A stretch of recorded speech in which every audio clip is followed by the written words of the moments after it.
So thank you very much for coming to the first public presentation here at our new building of the Internet Archive. So thank you very much for coming.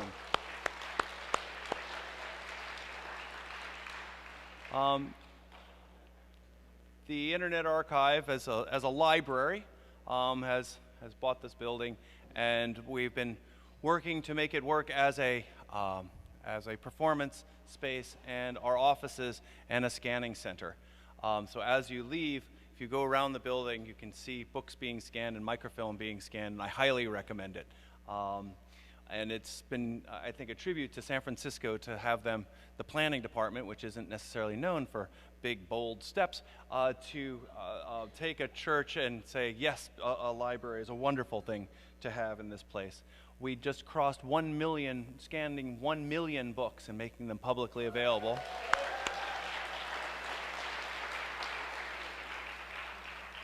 And we really need something like Zigzag, Ted Nelson's new idea, to help try to make sense of it and help the next generation make good use of 1 million online books.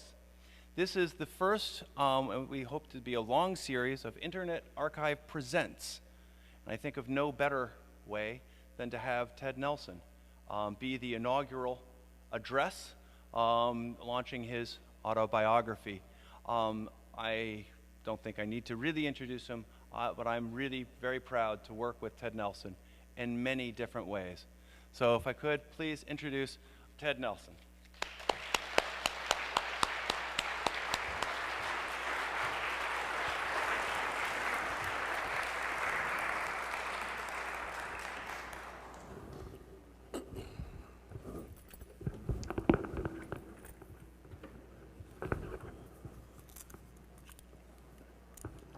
Before I start, I'd like to thank Brewster Kahle, Mary Austin, the Internet Archive, my sweet partner, Malene Mallicote, and the Engelbarts who are here tonight.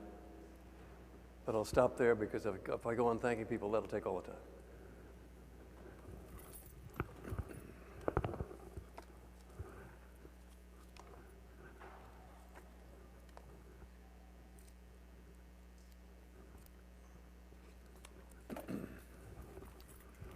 A forethought. I am writing my history because they say that history is written by winners, and I still intend to win.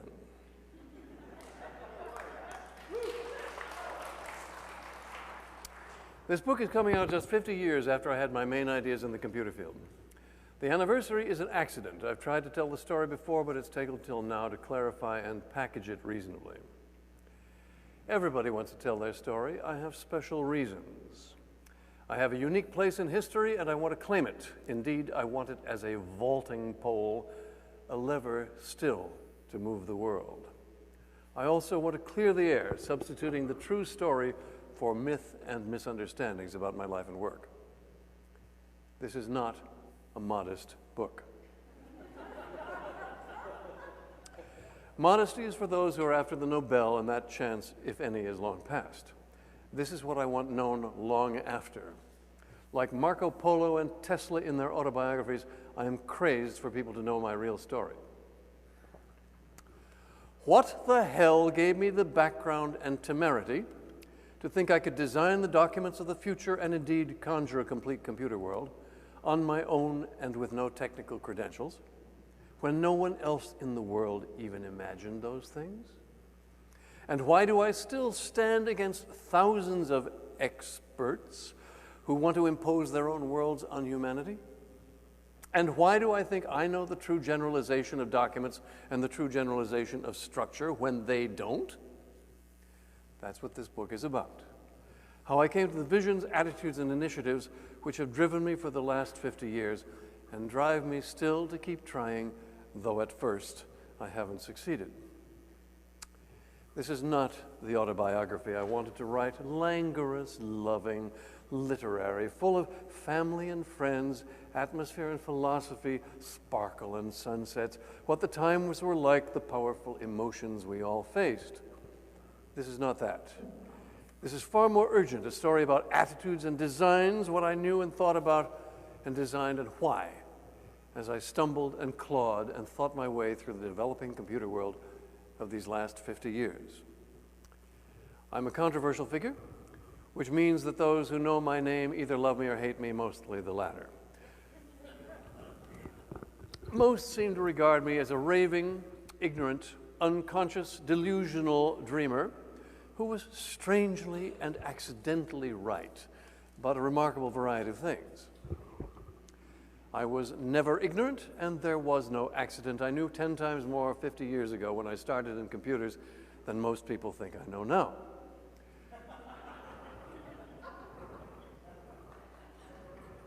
I considered myself a philosopher and a filmmaker, and what I knew about was media and presentation and design, the nature of writing and literature, the processes of technical analysis and idea manipulation, and the human heart.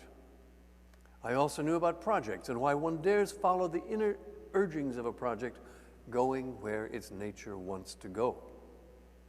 I saw in 1960 how all these matters would have to transpose to the interactive computer screen, and I have been dealing with the consequences, including both the politics and the technicalities, straight on through since then. For 5 years, I designed documents and interfaces for the interactive computer screen without ever seeing an interactive computer screen. But I understood perfectly well what it would be like, imagining its performances and ramifications probably better than anyone else.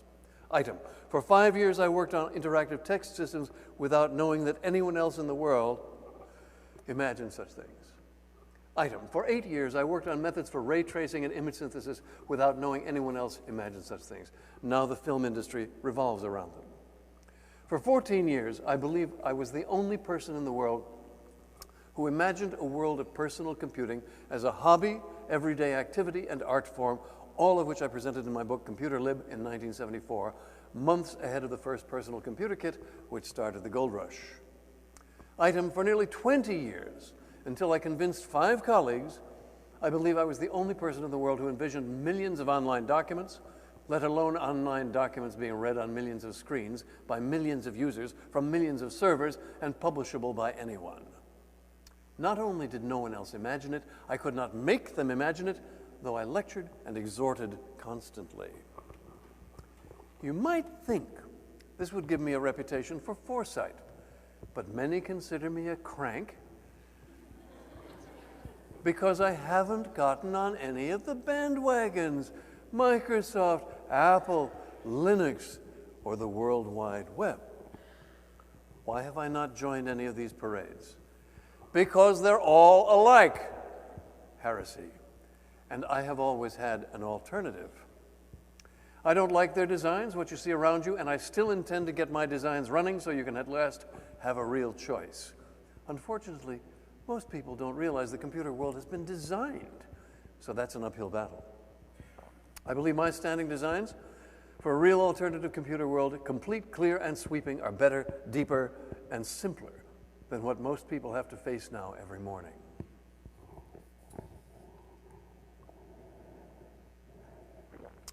The myth of technology. The world is totally confused. Everyone uses the word technology for packages and conventions, like email, Windows, Facebook, the World Wide Web. These all use technologies, but are themselves just collections of design decisions somebody made without asking you. I see humanity as unknowing prisoners in systems of invisible walls, specific conventions created by hidden techies sometimes long ago and never questioned since by anybody. I'm certain my designs, in part or whole, as well as the story told here, will someday vindicate me. What a pisser to have to seek vindication at the age of 73. But I can't wait till I'm dead to tell a story, and I can't wait till I'm dead to make the software work. I want to implement these designs now, while they can still be done right, with my own detailing, and reduce people's computer misery and quadruple the usability of computer documents. I want to improve the world that is. This is a multi-threaded story. I wish I could tell it in a decent electronic document, A Xanadu document of parallel pages with visible connections. To wit, that. How this document ought to look when it opens. A proper parallel hypertext in a possible opening view with visible transclusions, links not shown. So this is what you would see on the screen, not single pages with invisible jumps. Unfortunately, we have still not got decent documents working and deployed. Part of the problem is that people don't understand why they need parallelism, let alone transclusion and multi-way links. Trapped here on paper, I am simulating this parallelism clumsily. I'm using indentations and headings to thread the different stories. For example, get that thing off there. Xanadu story, phantasm story, personal systems, synonym story, and zigzag story. All of those being indented headings. If you have no technical interests, you can read the main story, the personal narrative, by reading only the parts that start at the left margin and ignoring the indented parts. The indented stories above happen to be crucial. Among the many indented headings, the particular 5 above happen to refer to principal initiatives by which I hope to achieve a financial foothold, creative resources, and independence. The first 3 of these ideas occurred to me in 1960 and 61. There was no telling in the early 1960s which would bring money first. I may not have thought of the 4th until 1964 and the last not until 1983. All are valid, though no one has ever known it but I. And now these first 4 ideas have become 4 different vast industries. But in fact, none of them brought anybody money for at least 16 years after I thought of them. Because there was no way to know which of these ideas would catch on first, I kept on with all of them. They took decades longer than I expected, and I was not on those trains when they pulled out. If I had succeeded in patenting the first 2, as I tried to, the patents would have expired by the time these things were commercial. But the most important problem I still face is to give the world decent electronic documents. I do not embrace the World Wide Web, though many think it was my idea. My idea was better. Most people imagine that the web is a wonder of technology, whereas I see it as a political setback by a dorky package. As stated above, the web is not technology, it's packaging and conventions. To me, the World Wide Web is an unfortunate presence which must be dealt with like the Internal Revenue Service. It's all right for shop windows, but not for the precious documents of mankind, which it smashes into sequence, hierarchy, rectangularity, fixed views, huge wasted screen space, and locked lines of text, usually too wide and in faint, unreadable sans serif. The web offers no way to underline, no way to make marginal notes, let alone publish them, no way to make visitable links between the documents and other profound documents I won't get into, profound defects I won't get into yet. And it cannot be fixed. The alternative is still possible and simpler.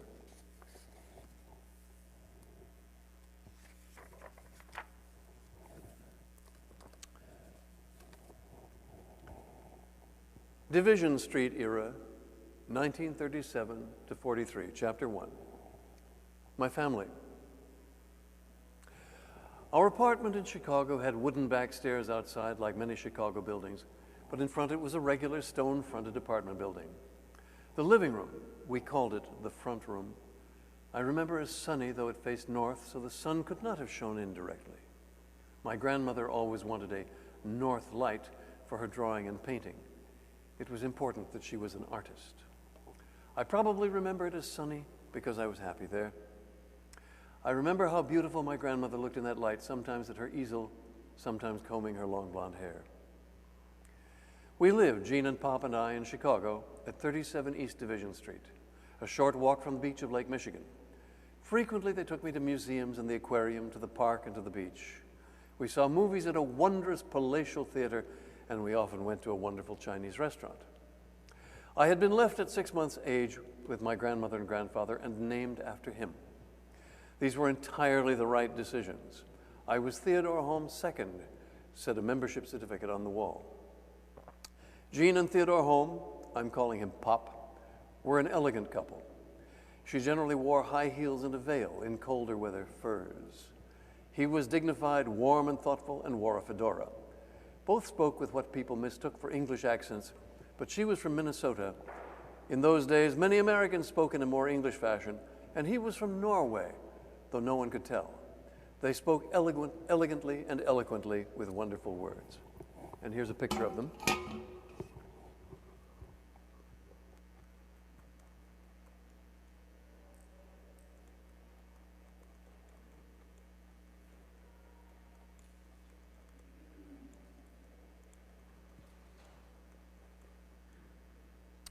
Jean and Theodore Holm.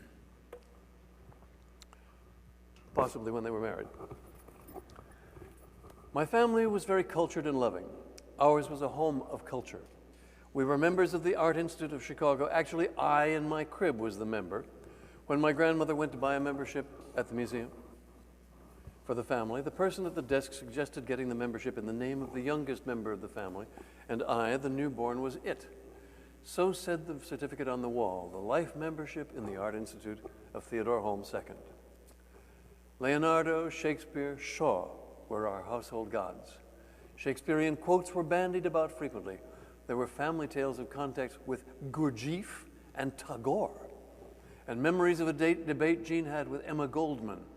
By debate, I assume that what happened was that Jean asked a question at a lecture by Goldman, and then there was some follow-on banter between them. I bet I could even reconstruct it plausibly, but that is another story. I had 4 Maine grown-ups. I lived with Jean and Pop in Chicago. Jean's parents, my great-grandparents Blanche and Edmund, were also present in spirit, though they lived far away in Brooklyn, but they would come to Chicago at Christmas, and we would spend the summer with them at our farm. Blanche, my great-grandmother,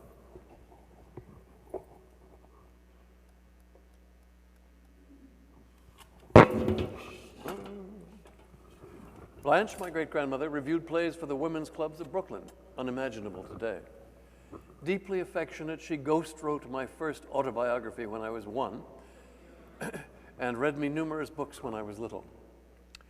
Edmund Gale Jewett, Blanche's 3rd husband, was not actually my great-grandfather. She had been twice widowed before marrying Edmund, but we called him my great-grandfather out of courtesy and love. And here he is with his workman. With his workman at the Lane Jewett Dry Kiln Company circa 1908. Edmund was a science teacher, very reserved with a white beard. He had invented the fundamental method of lumber drying, now in use, but the big lumber companies had stolen his invention and he got nothing for it. The 1920 edition of his science book, still very good, is available for download now, copyrighted by Google.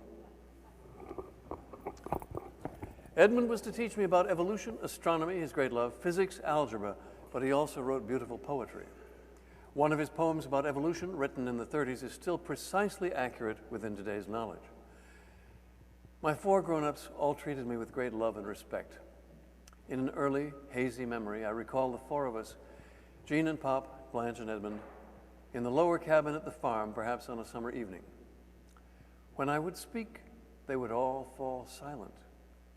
By the way they listened, they told me that I was very clear-minded, that my thoughts were special, and that I expressed them very well.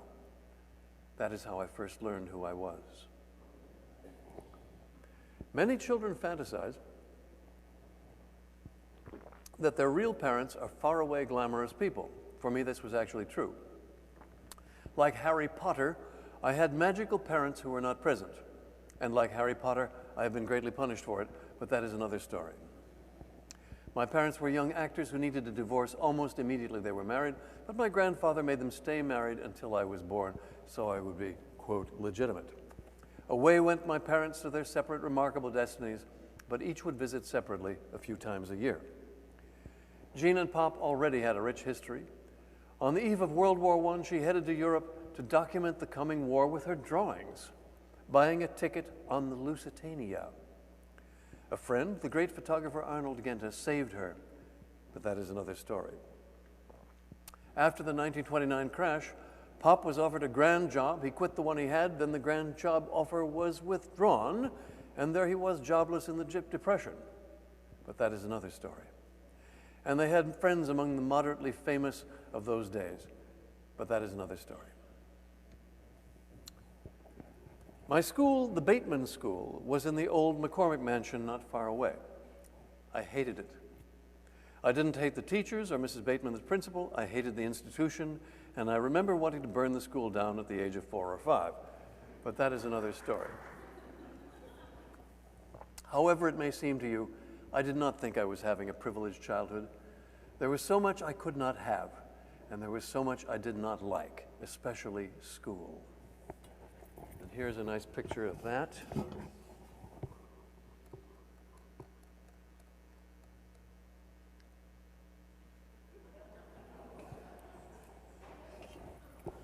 The title is Cynical and Out Front. The author, 4, leads kindergartners debauching the school vehicle circa April 1941. I do remember the day I learned to read. I knew the alphabet, of course, and we had been learning to spell words, but it had never been all put together for us, and I had not been pressured on the matter. On this day, Miss Follett, my lovely first-grade teacher, handed each of us a pamphlet with a different story. They were photo offset in dark blue, as I recall. Now the words were in a row, and I saw how they were all put together. And I read the story, and the excitement filled me. Miss Follett was very pleased when I asked for another. She was especially pleased when I asked for a third.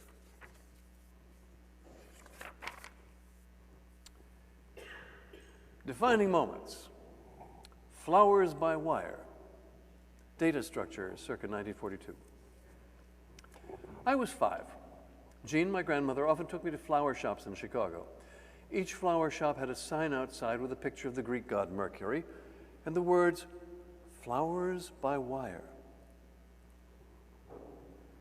How did they get the flowers down the wire? I asked the flower man how flowers by wire worked. He said, "Oh, you wouldn't understand."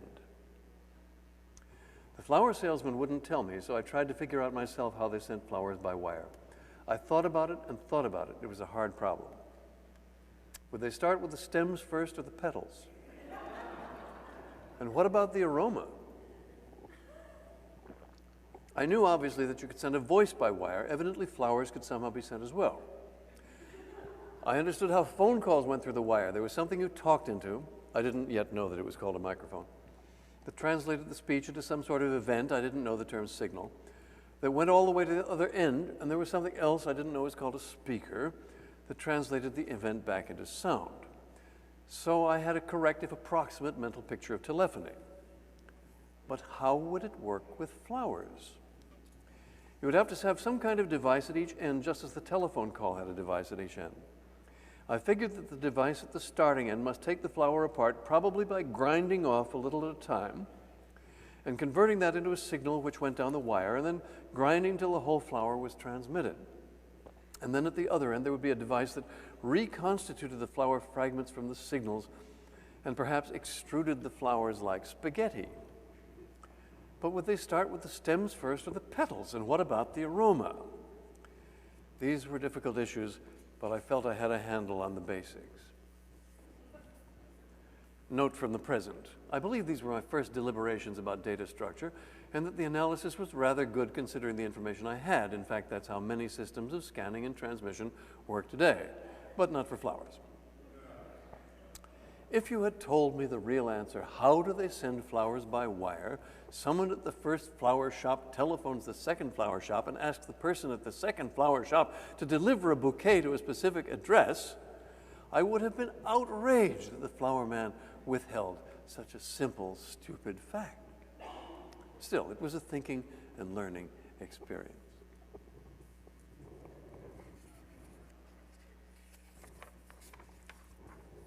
Defining moments, my hand in the water, circa 1942 or 3.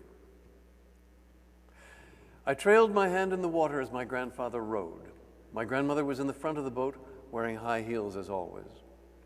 I was 4 or 5, and this was spring 1943 at the latest. We were still in Chicago. Fuzzy shapes passed underneath. I studied the water's crystal softness. The water was opening around my fingers, gently passing around them, then closing again behind. I considered the different places in the water and the connections between them, the places that at one instant were next to each other, then separated as my fingers passed. They rejoined, but no longer in the same way. How is it, I wondered, that every instant's arrangement in the water and the world can be so much the same as just before and yet so different? How could even the best words express this complexity? How could even the best words express what systems of relationships were the same and different? And how many relationships were there? I could not have said relationships or systems then, let alone particles or manifolds or higher level commonalities, but those were my exact concerns. My questions and confusions were always exact, and fine distinctions concerned me greatly. They still do. In this book, I will try to say exactly what I was thinking at different times, exactly, that is, in my vocabulary of now. And how, you might ask, do I remember those floating, swirling thoughts over 60 years ago? Because these are matters I've thought about ever since, in thousands of different ways. And I reconnect them even now with that early moment of floating crystalline study, rattle of oarlocks, sun twinkle on the water, my grandmother clearing her throat, the thump of oars, my grandfather's earnestness, all with me as I write in the eternal now and then. Xanadu's story, connection to the original, 1. That religious experience, the moment of my hand in the water, is with me always. Always I see the profusion of relationships, of connections, of ideas, of possibilities, as a great net across the world, across every subject, across everything. All my philosophical thoughts since then derive from that insight in the rowboat, or perhaps some fundamental pattern in my mind that first projected into the water, some strip of mental film projecting outward from my inner center from which that insight came. The insight was sound. Profuse connection is the whole problem of abstraction, perception, and thought. Profuse connection is the whole problem of expression, of saying anything. It is the problem of writing. It is the problem of seeing. We see and imagine so much more than we can express. Trying to communicate ideas requires selection from this vast, ever-expanding net. Writing on paper is a hopeless reduction, as it means throwing out most of the connections, telling the reader only the smallest part in one particular sequence. And this is what I've hoped to fix, or at least improve, through most of my life, giving the world a greater and better way to express thoughts and ideas. And that is what this book is about. This book is about the story of my life and thoughts and of connections. And it is about the connections all amongst life and thought, and how I have fought to bring about a better world of thought and its representation.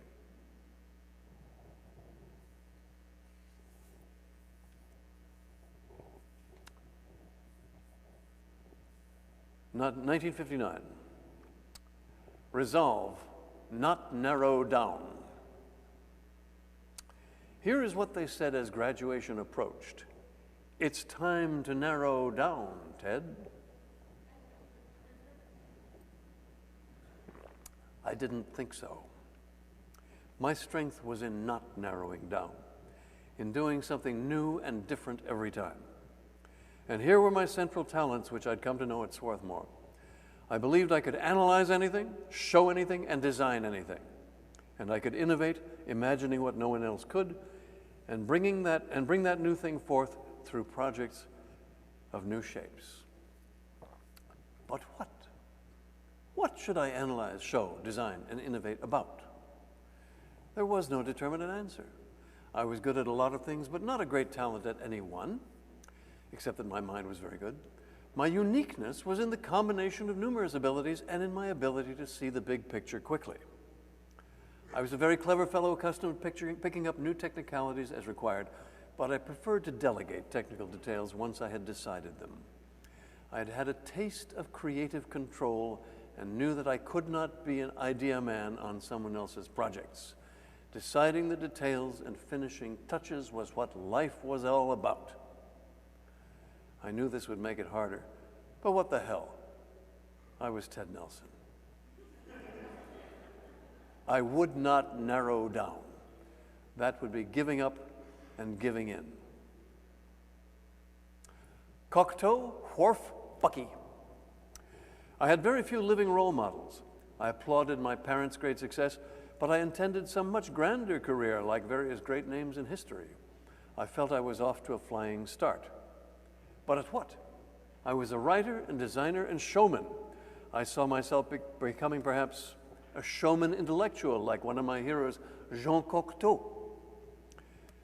A theoretical explorer in some new area like my hero, Benjamin Lee Whorf, an academic outlier. He was in the insurance business, who was nevertheless respected in academia and created a field of his own. Like my boyhood hero, Buckminster Fuller, a, quote, designer and thinker. Perhaps I could create a field of my own like Whorf and Bucky. Egotistical, you say? Of course. But I was going to bet my life on it.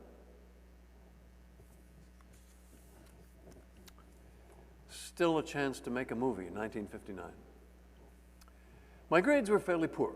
I had gone for breadth, not depth, and I thought it was my own business to judge my achievement, not anybody else's.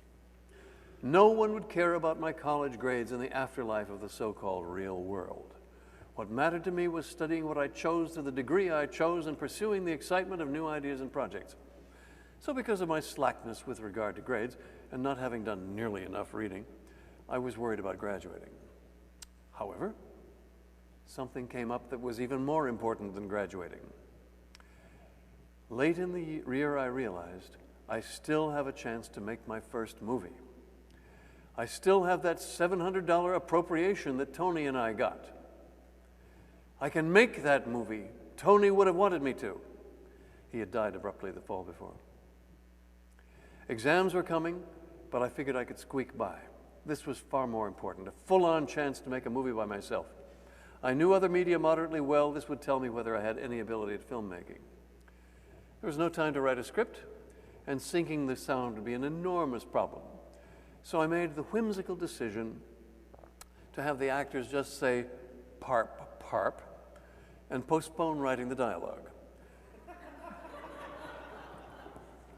I would write the script later on the basis of the film as shot and sync it as best possible to the parping.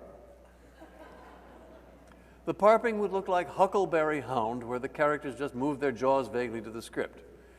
It would, of course, look stupid, but I thought it would be funny as well. It turns out most people can't stand this. They cannot accept such a movie as a genre like Huckleberry Hound or Fumetti. They can't imagine it as a foreign movie shot in Parpland. It hits a cognitive wall. I bet if some famous person told them it was okay or clever, everybody would flip their perception and enjoy it.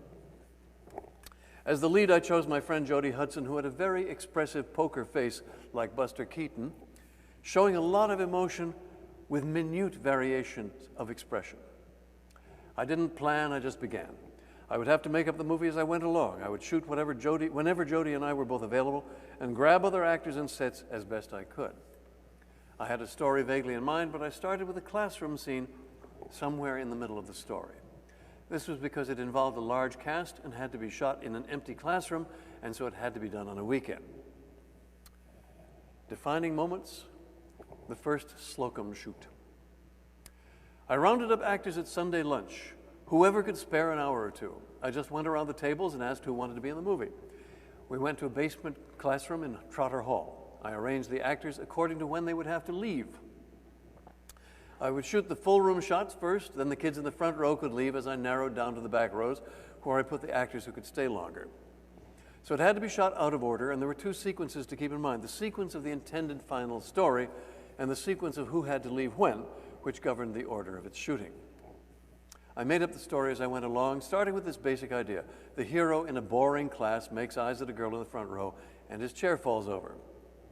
Fleshed out as I shot it, it went like this. The lonely hero, Slocum Furlow, played by Jody, sits doodling at the back of a classroom. The class is an idiotic mix of philosophy, sociology, and nonsense. As the discussion drones on meaninglessly, Slocum catches the eye of a girl in the front row, played by Carolyn Shields. They make eyes at each other. He leans further and further back in his chair till he falls over very, very gradually. Everyone leaves. The girl is gone. The result of that shoot was electrifying. Defining moments, somebody knew. Something happened to me as I shot that first scene of my film, that afternoon in Trotter Hall.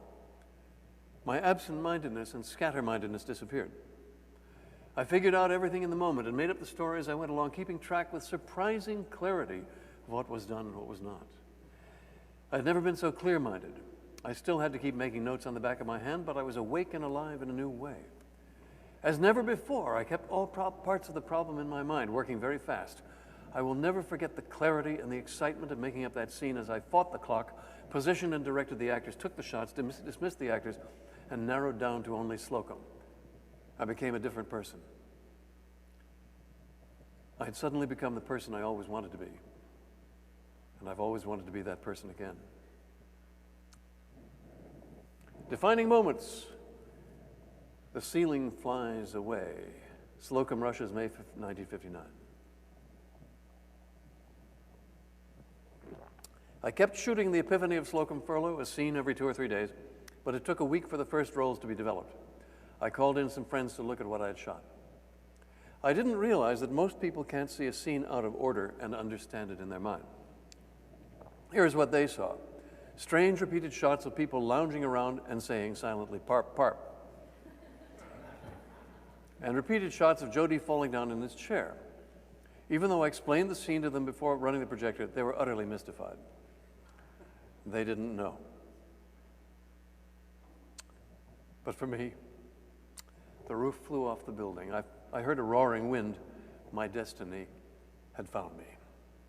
What I saw was the finished scene as it would be.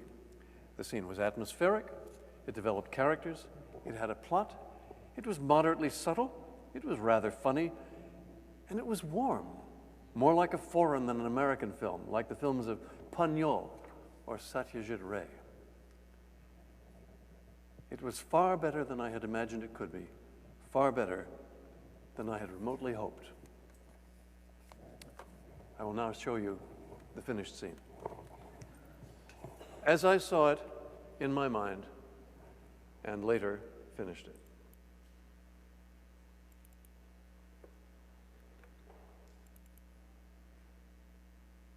Can be said about the spirit of an age is manifest among who we can only see from the evidence. The exact state of society certainly has a bearing, which is really little more than to say that the whole literary movement is at least an outgrowth, more like a... On the other hand, it would be well to consider that neither the relative nor the absolute viewpoint gives us meat enough for the actual critical discussion. In the second place, there is clearly doubt that any advocate of the alternative stand could plausibly advance the reciprocal view without entanglement in that group of problems which we have spent the last several weeks on. Unless we can suspend any temporary disbelief in order to examine, which the materialistic, not to say surreptitious attempt would definitely. In any case, there is hardly doubt that under the circumstances, various qualifications have.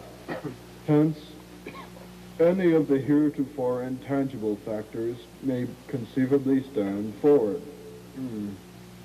Or backward. Maybe I'd better go over that point again. There is clearly, as we have seen, doubt that the alternative stand is clearly without advocate. Yes? Dr. Molt, I'm just throwing this out. But do you attribute the resurgence, or at least certain, that is, not specific factors, as more or less contributory however the influence or reaction might be thought, or tentatively, wherever they appear, if suddenly circumstances we feel That's ridiculous. How can you possibly say that any of the problems have anything to do with it? This is no matter of metaphysics. This is life itself. I don't want to flout my religion in your faces, but unless it is realized that there is more in the universe than meets the eye, I think it's a lot of poo. Well, that's a good start. But don't you think you might be leaving something out? That is, there might be more to it. I don't see what you mean. Well, regarding the whole thing as a framework of relations constituting the universe of discourse, wouldn't you say surely some, if not all? Well, Dr. Molt, I don't want to seem insufferable. Ever since the fall from the state of nature, that is, if you believe in the fall, or the state of nature. Well, there is a state of nature. That is, nature exists. Watch out for that wall. But what makes it relevant? How do we know anything?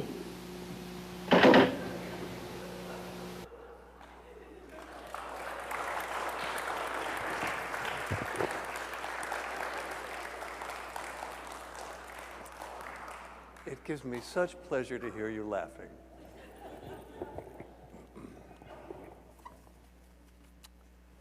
The question was not whether I could learn to make films. I already knew. I was a natural.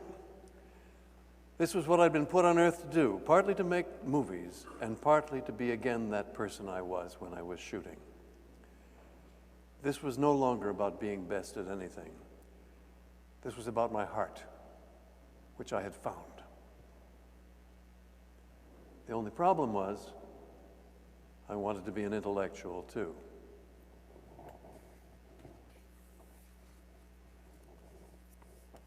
Chapter 7.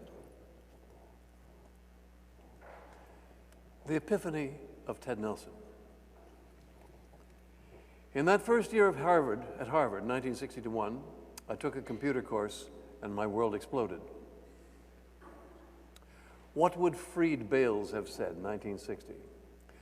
Freed Bales, he didn't use the Robert socially, was a most amiable and pleasant psychologist in my SOC-REL department. His long-term research included a gut course that could be taken any number of times by undergraduates and grad students alike, in which they argued about interpersonal issues at any level of inanity they chose. Meanwhile, behind one-way glass, Bales' research assistants were taking down and coding everything that happened. Bales made the most trenchant remark on computers I ever heard. Quote, "The computer is the greatest projective system ever created," Bales said to me, meaning that anyone looking at the computer would think they were seeing reality, but would see something projected from their own mind. For 50 years since then, I have marveled at how everyone projects onto the computer their own issues and concerns and personality. I did too. Defining moments, a wild surmise. Then I felt like some watcher of the skies when a new planet swims into his ken, or like stout Cortez when with eagle eyes he stared at the Pacific and all his men looked at each other with a wild surmise, silent upon a peak in Darien. I was the first, but John Keats, I was the first person on earth to know what I'm about to tell you, except with one exception. I believe I thought of everything here in the fall of 1960, though some of it may have been in 1961, the second semester of that school year. I believe this can all be confirmed from my detailed notes of those days, though they will likely be telegraphic summaries and proposed articles to write. No one told me or suggested these ideas. I didn't read them, and there was no one to confirm them with. A few conversations with computer scientists on campus made it clear they had other obsessions. But I didn't need any confirmation. From all my background and daring in media and ideas and initiatives in many directions, I simply knew. I saw the vastness of what I was facing and the certainty of a new world to come. A few words, a few pictures of people at computer screens, and the understanding that computer prices would fall. These gave me all I needed to know, a crystal seed from which to conjure a whole universe, and a good one. The only issue was how to shape the real world toward that good, because it could all go wrong in so many ways. Point. They had been lying. The public had been told that computers were mathematical, that they were engineering tools. This misstated things completely. The computer was an all-purpose machine. Others knew that, of course, but it wasn't widely stated, and could be whatever it was programmed to be. It had no nature. It could only masquerade. The computer could become only whatever imaginary structure people imposed on it, onto which they would project their own personalities and concerns. Therein lay the glory and the difficulty. The computer could handle text. Alphabetical characters fit into the same memory slots as the numbers. Instead of adding and subtracting them, you could move them around. Text can be stored, text could be printed, text could be shown on screens. So far, that was only done for technical purposes, but obviously there was no limitation on what text would be shown and how it might behave. The computer did not contain knowledge.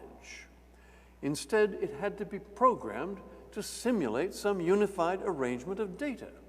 This data had to be represented by a lot of pieces of information placed in a lot of memory locations, suitably organized, probed, and updated.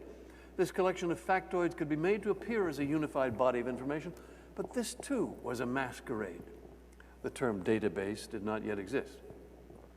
The editorial problems for a collection of data, keeping it updated and consistent, were just like the editorial problems of a research paper, just more formalized and pretending to more rigor.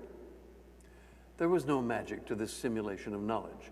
It just took diligence and a lot of work and a lot of choices about conventions and standards and consistency and authentication. The implicit choices made all over the paper world by librarians, office supervisors, clerks, everybody, had to be made explicit and locked into software. Point. They were electric trains. This meant personal computing. Insight. Computers were electric trains. Why did guys like electric trains? Because you could make them do things, plan them and build them and watch them go around. The computer aroused all the same masculine desires to control and to putter. I wanted a computer. That told me every guy would want one. The one I lusted for at the time was called the ANUYK-1, was highly reliable and was narrow enough to be lowered into a submarine through its hatch, and cost $75,000. But obviously, the price was going to come way down. And if every guy wanted one, that meant there would be a huge personal computer industry, when they got cheap enough, of course. Point. The future of mankind was at the computer screen.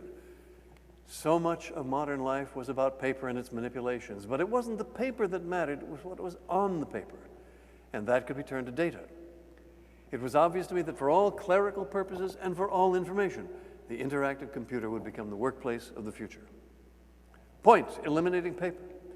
It likewise seemed obvious to me that paper would be completely replaced. But offices were hardly interesting to me back then. What mattered to me was how paperlessness could contribute to the creativity, the understandings, the intellectual excitement of human life. Point. Magic pictures to command.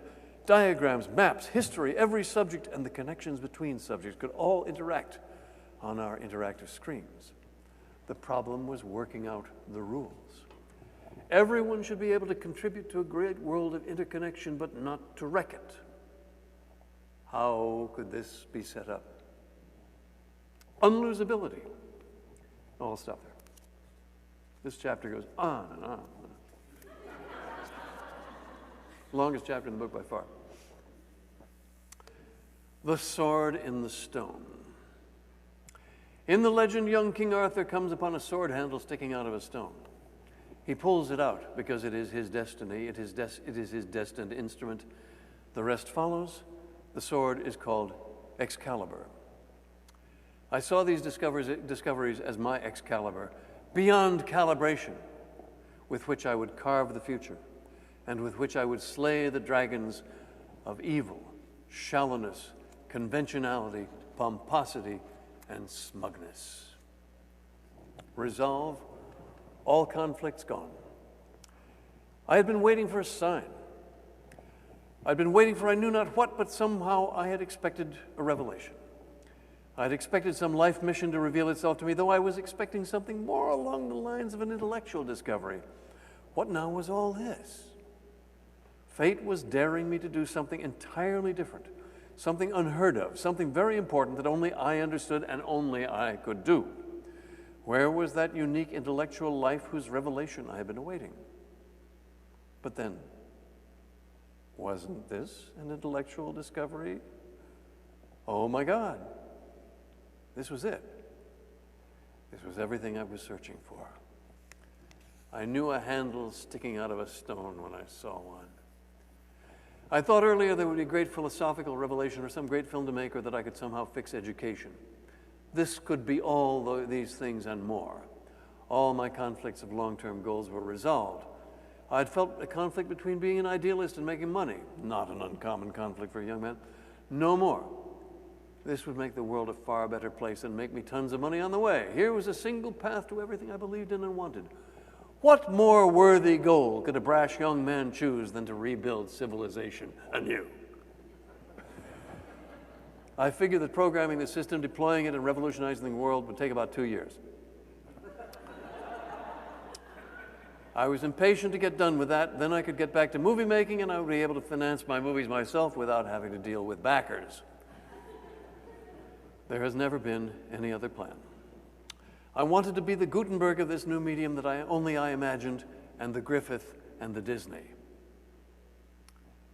Little did I know that Gutenberg had gone bankrupt.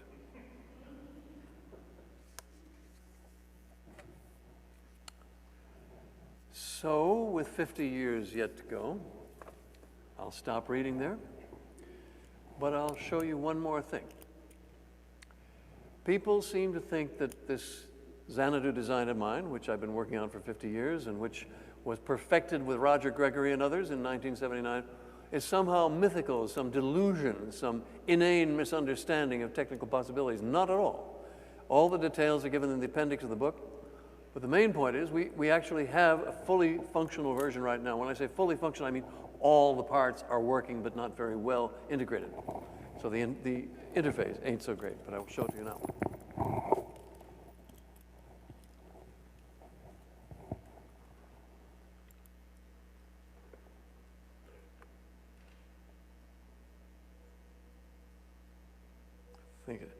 Gad. Yep. Okay. How do I open this thing? Right. Okay, this is Xanadu space. We're looking at 2 pages of a compound hypertext. Now, I showed you earlier, beginning of this book, the notion of a parallel hypertext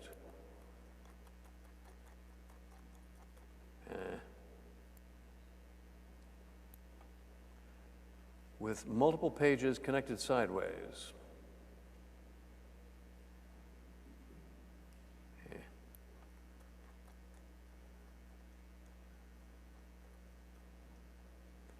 There. So this is my model of hypertext. This is what you should see. You should be able to magnify and zoom in on any of these, or click on the links and transclusions and emphasize those. This is the opposite of the notion of so-called WYSIWYG. What you see is what you get, which is a euphemism for simulating paper. Why, I ask, would anyone simulate paper on a computer screen? That, to me, is like tearing the wings off a 747 and flying it on the highway as a bus.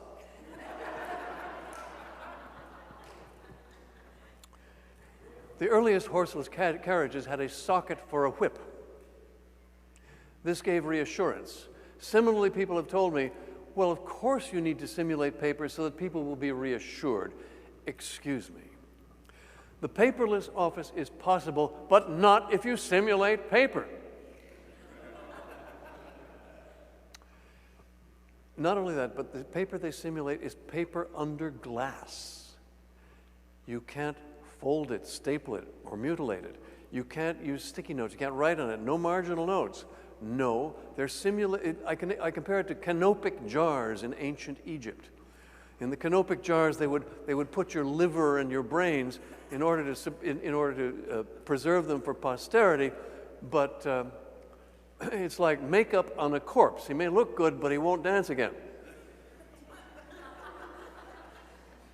And the whole point is to be able to use and see and understand information better and better.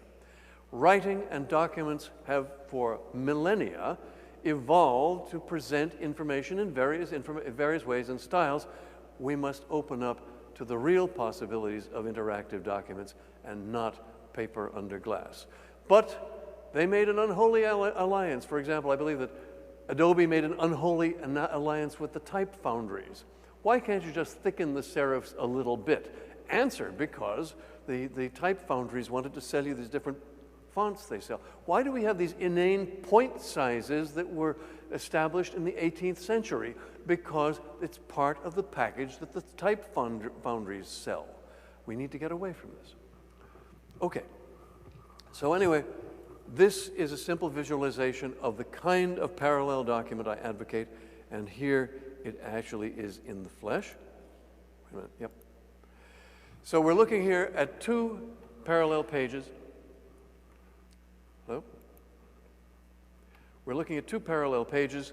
The one with the larger type is called the current page, and the one beside it with the smaller type is the companion page. This is, as I said, a prototype, and so these things are not perfectly marked. We are looking at a transclusion. We'll get back to that, but meanwhile, let's zoom forward, truck forward, and see what kind of a world we're in. We're actually in a hypertext of some 11 pages, and you see the various visible connections which we're flying through. Those, the bluish ones are the links, and the red ones are the transclusions. The transclusions show better. What's a transclusion? The same material visibly in two places. So this particular demo was set up to emphasize one idea. People say to me, how can you deal with thousands of overlapping links so that the user can understand them? And the answer is A, overview, and B, one at a time. So in this version, Xanadu Space, you're able to go one at a time through the successive links and transclusions. Here, for example, in the left-hand page, we see, in the beginning, God created the heaven and earth, and that is quoted from, i.e. transcluded from. You see, we don't quote without maintaining the connection to the original. That's transcluded from King James Bible. This page stands in for the whole Bible there. And we can step back and make this the current page again and step down to the next. Adam and Lilith immediately began to fight, and of course Lilith came before Eve, as some of you know, and she would not cooperate horizontally, and so she flew away, and that's from something else. And so these are the various, I'll pull back and we'll see how various of the different of the successive pages fly up, swarf up, if you will, swoop and morph to accompany the current connection. So that's what Xanadu Space does. It is in fact a complete system in that the code actually brings in the different pieces from different places, working from an edit decision list. In Xanadu, you don't have a URL, you have an EDL, or edit decision list, meaning that a list of the pieces that are to be composited and a list of the overlays which are to go with them. They ask me, how do you avoid breaking links? The answer is, it's a meta issue. You stabilize the addresses of the content. And of course, that's something that the web does not deal with. You see, the World Wide Web is based entirely upon tradition. This thing that people think is so radical is entirely a computer tradition. You have exposed hierarchical directories. The so-called document is in a lump file with a short name. That means you can only have links pointing out because the links are inside the document. You have embedded markup, which as far as I'm concerned is a one-way ticket to hell. And So there you get the web. In fact, you could say that the URL determines the World Wide Web and the EDL determines Xanadu. But that's metaphysics we need not get into. Okay, guys, that's it. What you see is 50 years work up on the screen, and I hope that 51 or 52 will do it, and we'll be able to deploy this into a series literary form. Thank you very much.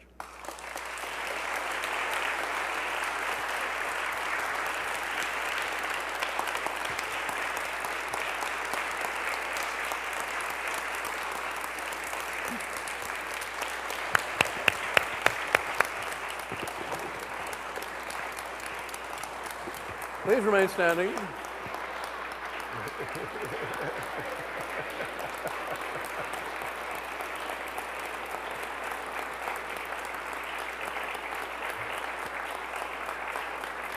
Thank you so much.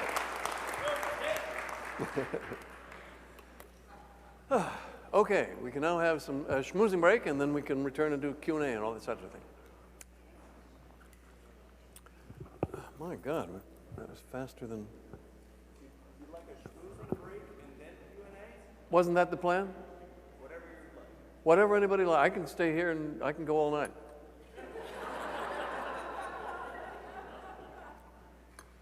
Okay, I don't see anybody. Those who want to those who want to eat, go eat. Those who want to stay, stay. Not right now. Yeah, sure. Questions, comments, challenges? Hi.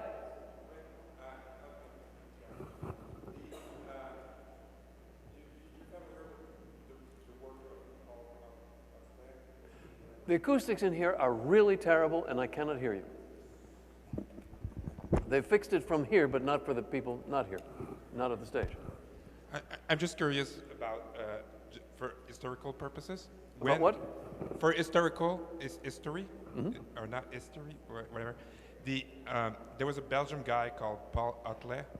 Otley, yes. Yeah. When is the first time you saw his drawing? Because he disappeared from history. I first heard of Otley when it was in the Times a couple of years ago. Yeah? Okay. Yeah.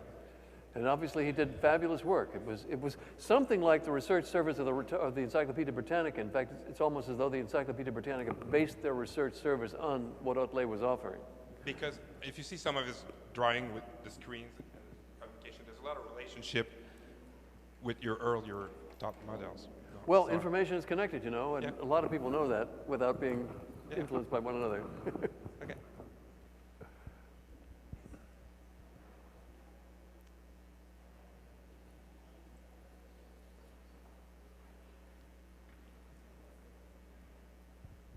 Hi. I'd like to know what you would do if you could do anything with 1 million digitized books. I'd build Xanadu and then put them in. You just drop them in. Yeah. The point being that you give them stabilized addresses, and now everybody can make their own structures with them and build on them and share those structures. And see, all those things they added to the World Wide Web, wikis, mashups, blogging features, all that is built into Xanadu in the condensed minimalistic structure. So instead of special cases which are incompatible, as with the web, it's all there and can be linked, transcluded any which way. So I think of it as the fundamental generalization of literature. But again, yeah, I don't have any special suggestions for that because I'm focused on one goal only.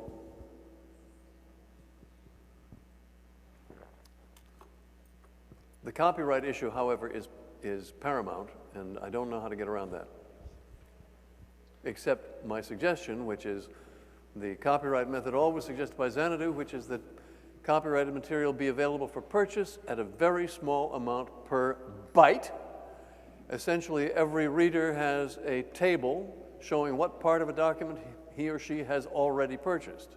And if you happen to purchase another sentence from that document in some other context, nevertheless, that then becomes your permanent possession, and you may always refer to it again, so that you may incrementally acquire documents. And this is vital because think of the way, for example, that educated people actually learn things from anthologies, from quotations. And we would like to be able to follow from an anthological piece, from an excerpt to the original, and we can't. So the anthology develops a sort of a lifeless nature of its own. And being able to follow it back to the original, that changes the whole thing. I'm blithering, but there you are. If I can ask another question. So part of the reason we're all here tonight is because of what you have accomplished, even if you don't think it's that significant, we do. I'm sorry, slowly, please. Yeah, so I think part of the reason we're here tonight is because of what you have accomplished. Thank you. And we think it's significant, even if you may not. So with that, I do want to ask, why is it so hard to change the world?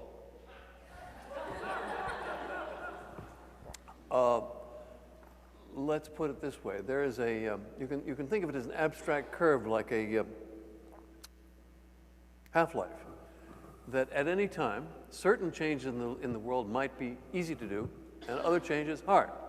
So it's not that it's generically hard to change the world, it's finding the changes in the world that might happen. And it's anybody's guess, always. Thanks. The other part of it is that people tell me, sorry, Ted, the train's already left. It's too late for your design. I don't think so. I think that the strain and pain everyone feels trying to shoehorn their stuff into HTML when what they really want is what I'm offering means that a lot of people will want it right away. Question? Over here.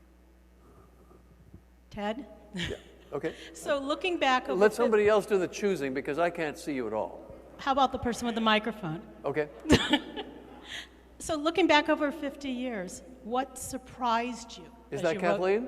Yeah, it's Kathleen. Yeah. So what surprised you as you wrote your story? Or... Nothing surprised me as I wrote my story. I already knew how it came out. No. So there was no introspection in looking over 50 years?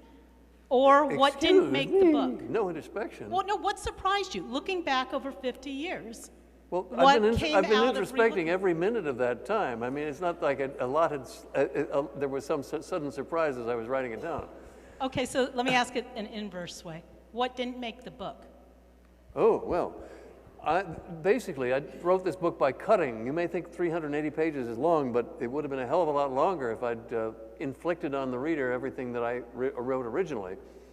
What I finally narrowed it down to was my computer ideas and everything that led up to them, or could be vaguely related to what led up to them. And so all kinds of amusing anecdotes, like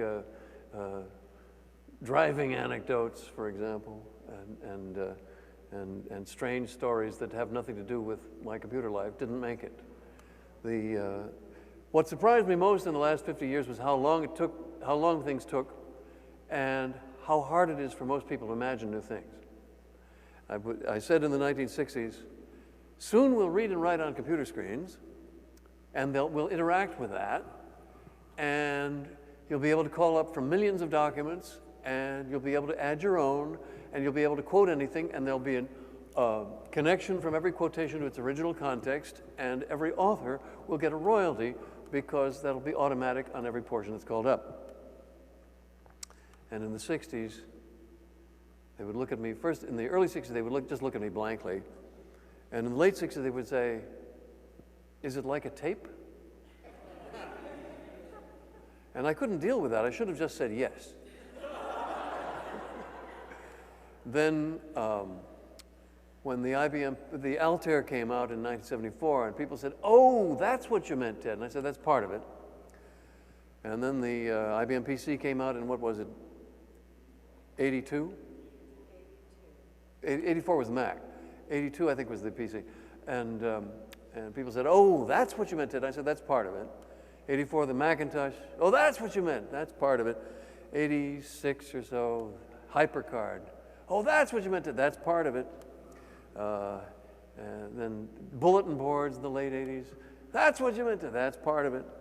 Then the World Wide Web comes up. That's what you meant, Ted. No, that is not it.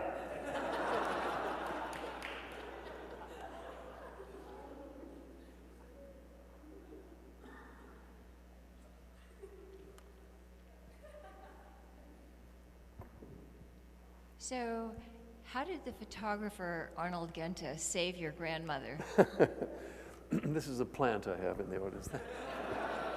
Thank you, Marlene, dearest. I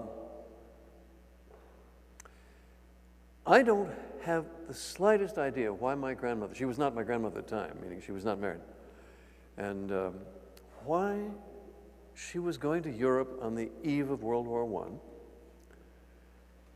except that I guess she thought she was going to do portraits. Well, she actually later managed to get the President of France to sit for her twice. In the middle of World War II, World War I, he had time to sit for her. But that's another story. So she had a ticket on the Lusitania, and she gets a call from Arnold Genta. Now, Arnold Genta was a great photographer.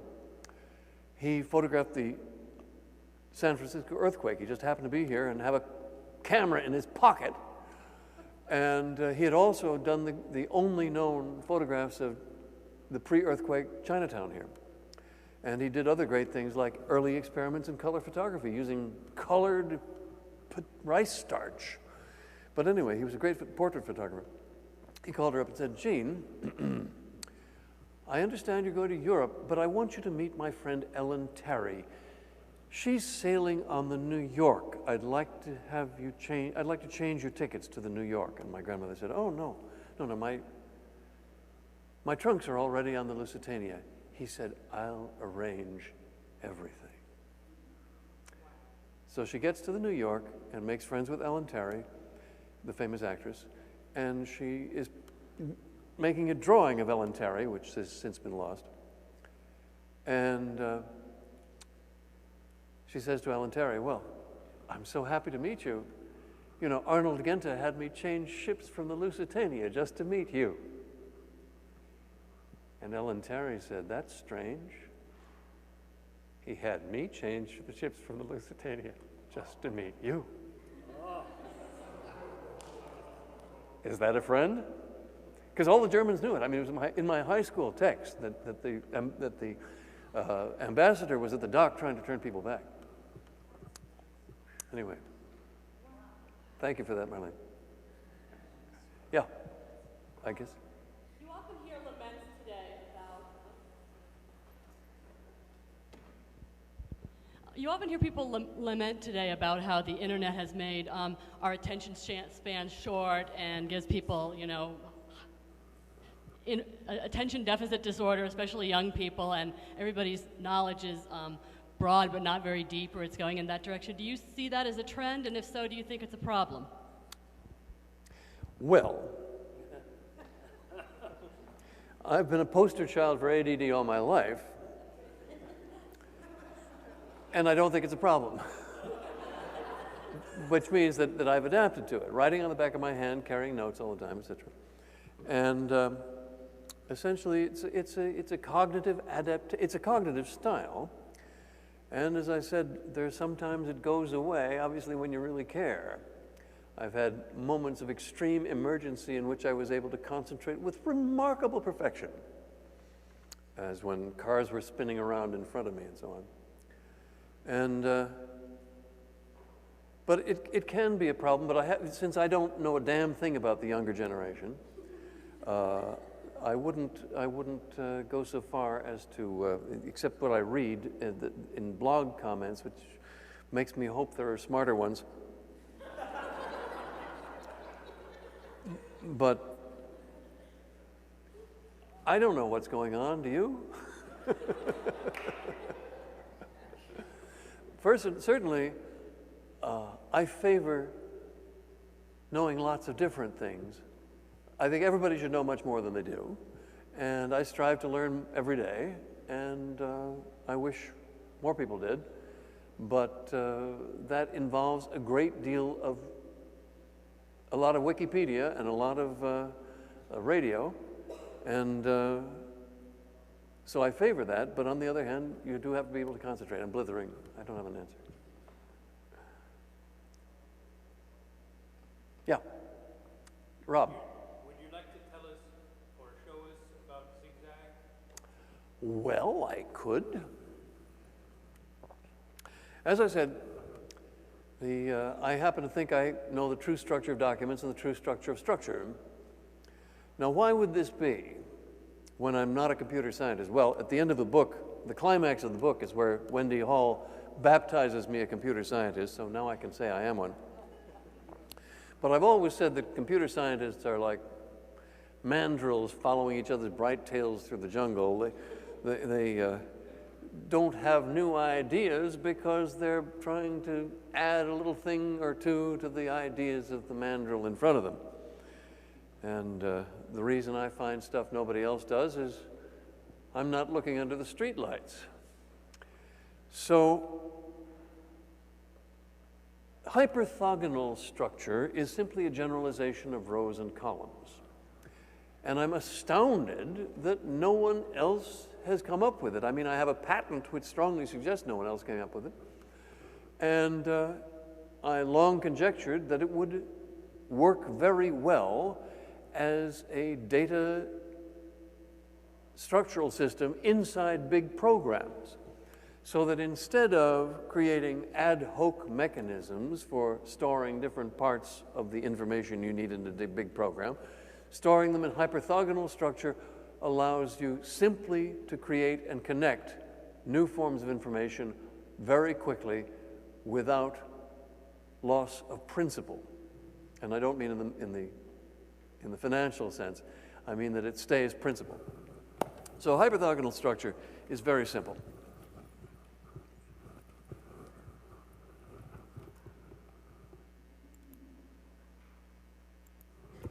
Where is this thing? I haven't seen Windows 7 before.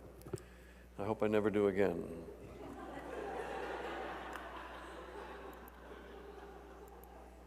Is that it? No, that's not it.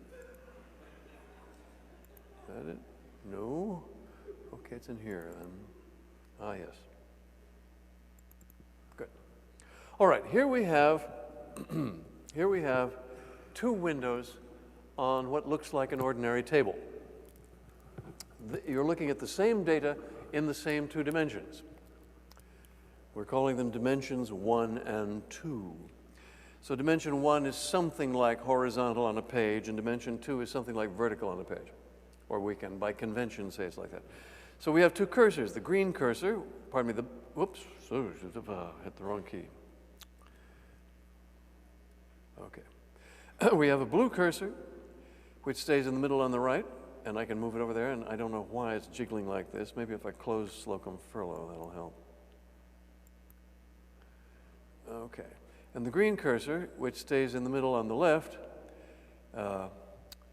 and wanders around. Now, why do the two windows look different? Because the window on the right is the row view, and the window on the left is the stretch vanishing view. Why do you want more than one view?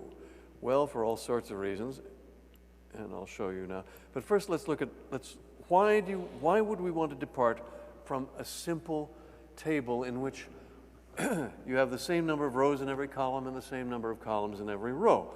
The answer is that data is intrinsically, or as a rule, irregular, and you want to be able to deal with irregularities. So in this system, you're able to create new structure. You're able to create new structure which goes in all directions. And for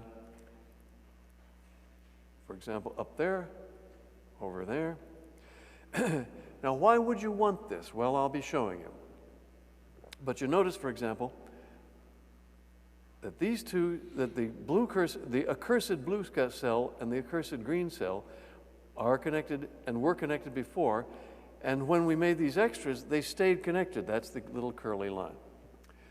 So let's take a concrete example. Let us consider the royal families of Europe. Now, this data was put in by my colleague Adam Moore. And here we see one possible reason for having two views. The row view on the right emphasizes the regularity of these columns, and the stretch vanishing view on the left allows us to see every character in a cell. So there are different reasons for wanting more than one view.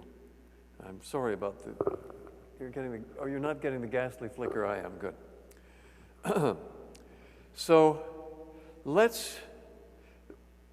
you see that this main column that both the cursors are in has the names of various royal personages, And over to the side, we have their titles. But this other column, for example, I use to connect the different kings of Denmark. So that means I can jump quickly to the different monarchs of Denmark without having to go through the whole of the central column. Ah, you see, there are many structures here that we're still only discovering. But basically, it's just cells connected according to the following rule. The top of every cell can connect to the bottom of any cell. The left side of any cell can connect to the right side of any cell, and so on in as many dimensions as you like, and you can create new dimensions anytime.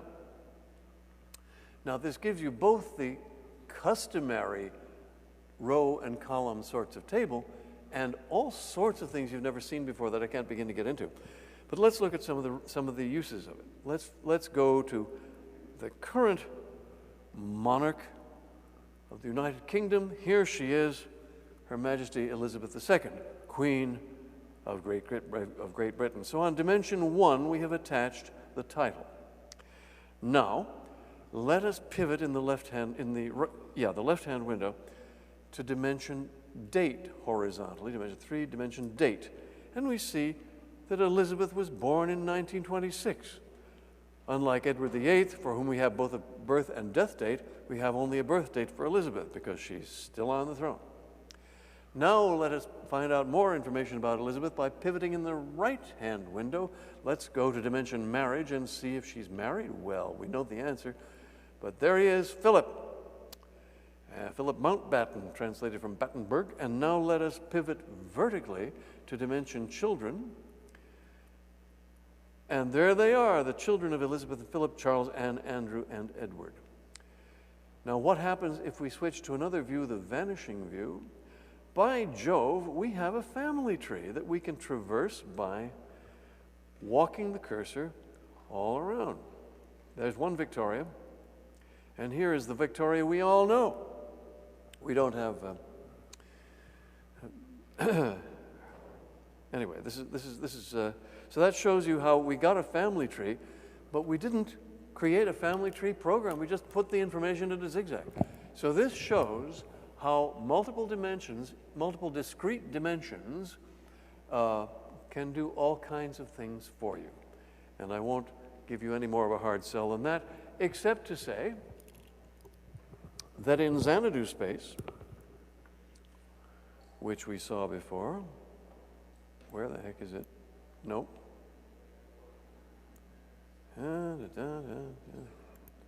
Okay. Now, this is the first program in which Zigzag was actually used as a data mechanism.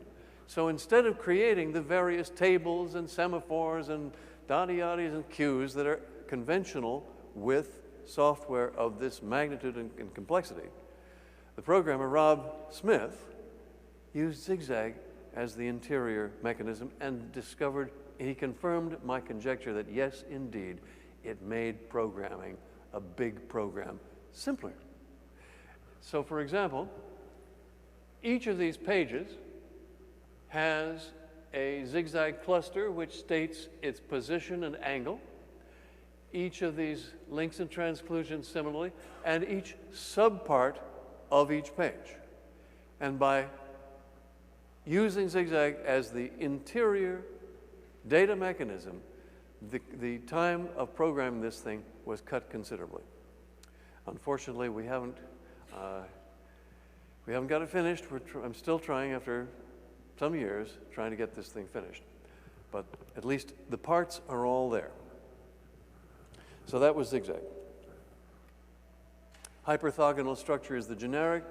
Please do not use the term Xanadu or Zigzag for any imitations. You can call them, if you want to program things like these, please give them names of your own, because Xanadu and Zigzag are trademarks which I maintain at great expense.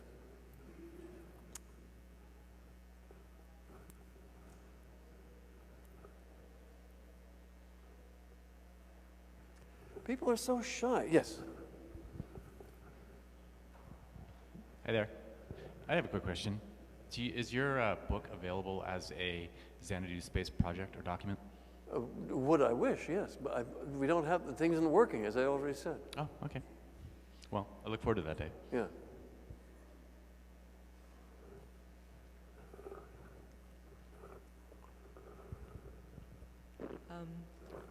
Ted, before you're done tonight... Roberta. Good evening. Before you're done tonight, would you please demystify for me the title of your book? Thank you. In order to demystify it, I need to understand what's mystifying. What is mysterious?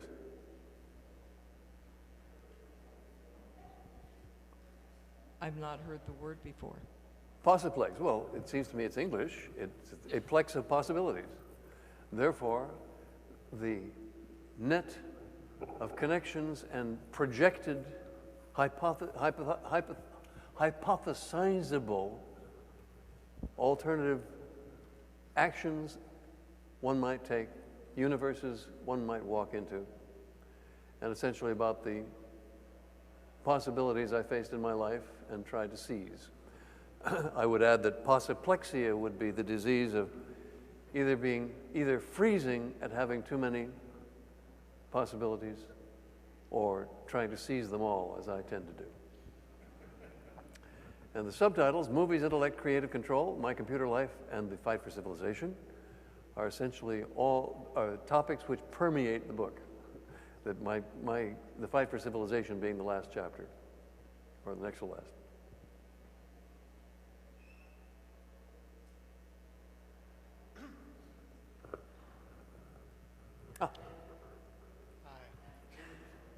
Who is it?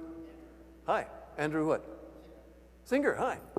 My friend since the mid-60s.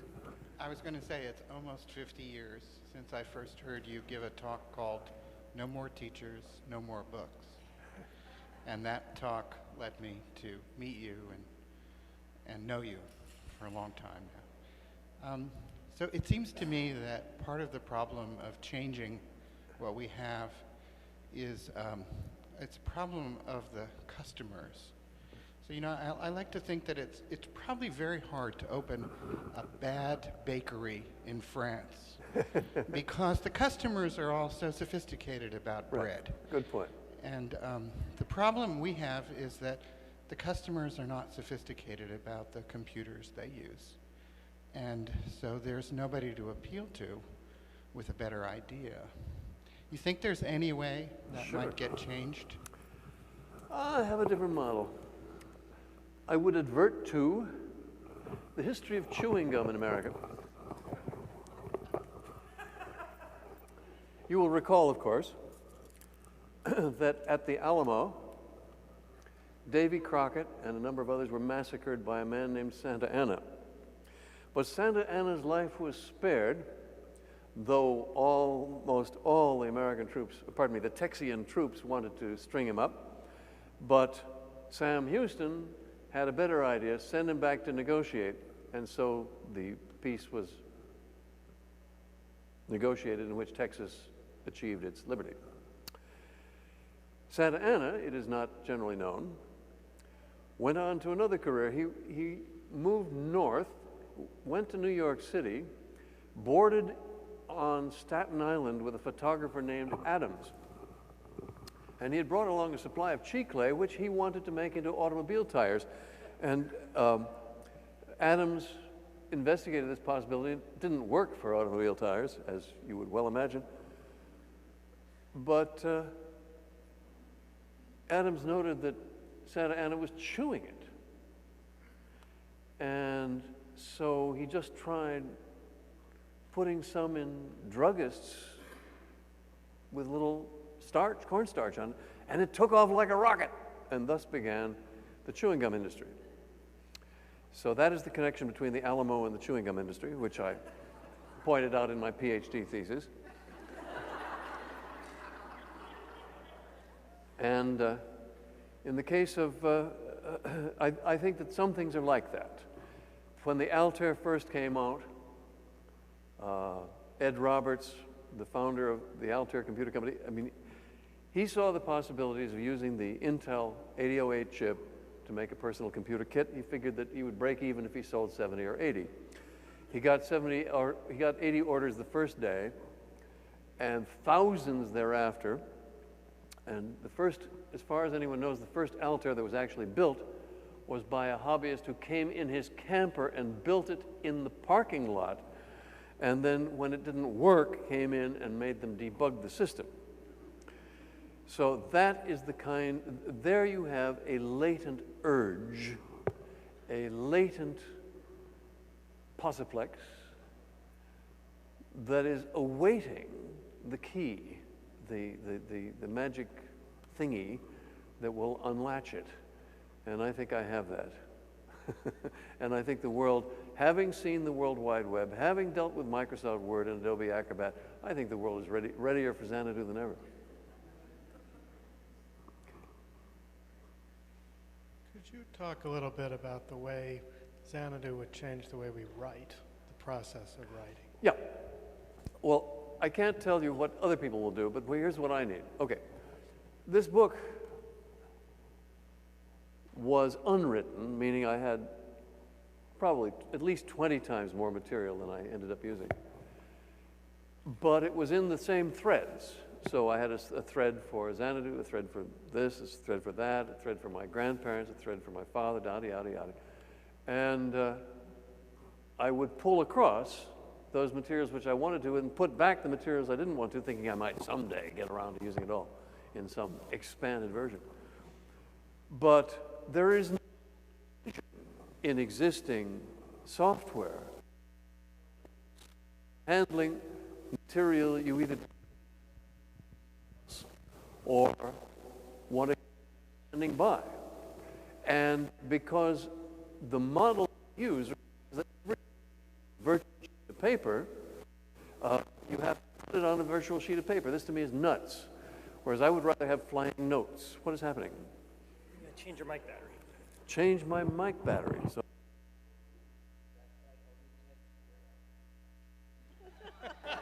Sorry. wow, that was fast. Okay.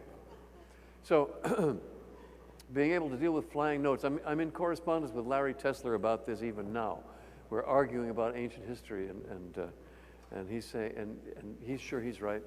Whereas I talk repeatedly in the book about cut and paste, and I consider it the greatest atrocity in the computer field to have been the renaming, changing the meaning of cut and paste. My grandmother attended a lecture by one of the Tolstoy's daughters, who talked about how Tolstoy would dictate to two daughters, and they would each write down, he would dictate from his previous manuscript, making changes as he went along, and the two daughters would make identical copies, one set aside for reference, and the other he would cut up and rearrange all over the floor. And eventually paste it down in the sequence he wanted, but he would take long walks in the woods and call back, "Don't touch my noodles." And so that became kind of a slogan around our house. And in high school, I discovered the same method without realizing, because I wasn't thinking about Tolstoy at the time. And from then on, I continued to make a carbon copy that I would save, and one copy I would cut up and rearrange and tape or staple into the next sequence of the next draft. And I still do. I still print out what I call a noodle draft and rearrange it. And this is hard work. A full noodle of a fairly long paper takes a day. And this is a real pain in the neck. And there is no decent tool. We had a prototype, which I'm going to try to resuscitate. Ian Heath and I in England actually created a prototype that did this. It had flying pieces that you could rearrange, which would then concatenate according to the way you overlap them. And to me, the lack of such a tool for decent cut and paste is barbaric. But it outrages me that they created this thing called the clipboard. Okay, it's like a clipboard in every respect, except you can't see it. It only holds one item. The next item you put on it destroys the previous contents. Now, in every other way, it's like a physical clipboard, but there aren't any other respects, okay? So what the word clipboard is doing for you is providing a cognitive excuse for an abominable tool. And this is called a metaphor. Yeah, yeah. Now, the Apple people seem to have come under the spell of a guy named Lakoff in Berkeley, who seems to think, well, I won't get into the strangeness of his views, but I don't believe in metaphors. I believe in the construction of virtualities, a conceptual structure of construct logic that has clean structure and minimalist structure. But in any case, the so-called clipboard I consider the greatest abomination, single abomination of the computer field, because the propagandistic redefinition of those words from true cut and paste of the Tolstoy kind to mean hide and plug, which is its current meaning, is the propagandistic use of words to excuse something which is inexcusable. And not having a decent rearrangement method, visible rearrangement method, instead having to move each piece, and if the phone rings, you lose it, this is still inexcusable, and every system has imitated it. So that's, how did I get here? Ted, question. Assuming I love your book and I want to recommend it to everybody in my social graph, where can they buy it other than coming to events like this? You can download it at lulu.com, and we hope soon on the Apple Store for iPad and iPhone and stuff. But lulu.com has it today. We will be taking it to Amazon, etc. Now, I should explain this. We get $12 a copy kickback from a paper sale, and if it's made available on Amazon, we get 3. So that means you have to sell 4 times as many books just to break as even as you would have. You see what I'm saying? And it's a painful decision, but obviously it's the right one. So we'll be doing that, but one thing at a time. I finished this last week. The version you buy downstairs is draft 20Z, and the version that's presently up is draft, I believe, 28S. So there are a few minute differences, but otherwise, if you want the autograph, get the one downstairs.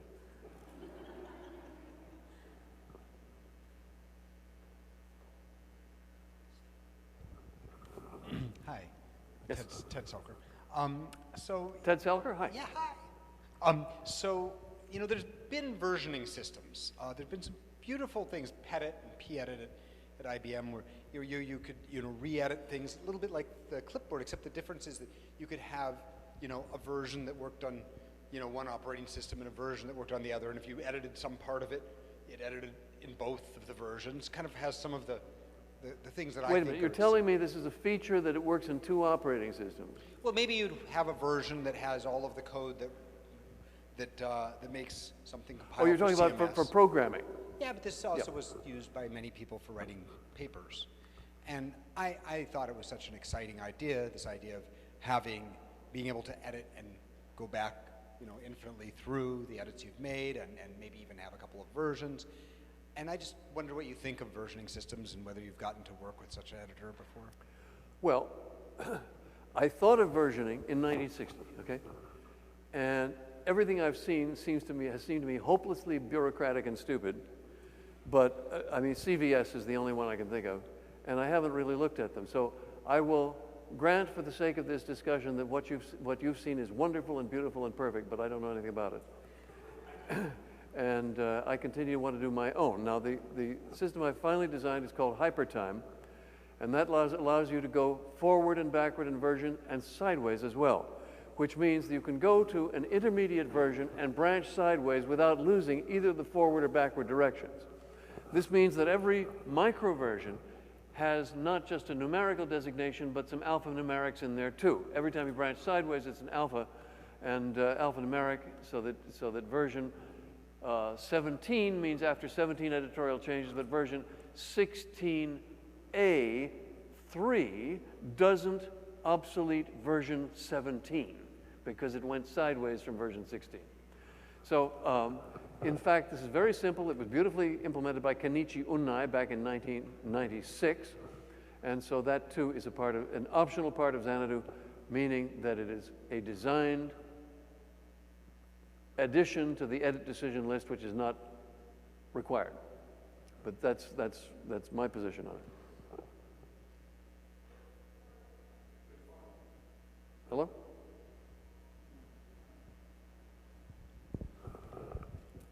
Can you tell us a little bit about the team size working on Xanadu, or Team something? size. Yeah, like how many people, how long they've been working on it. Well, things let's like put it that. this way: about 100 people in the last 50 years.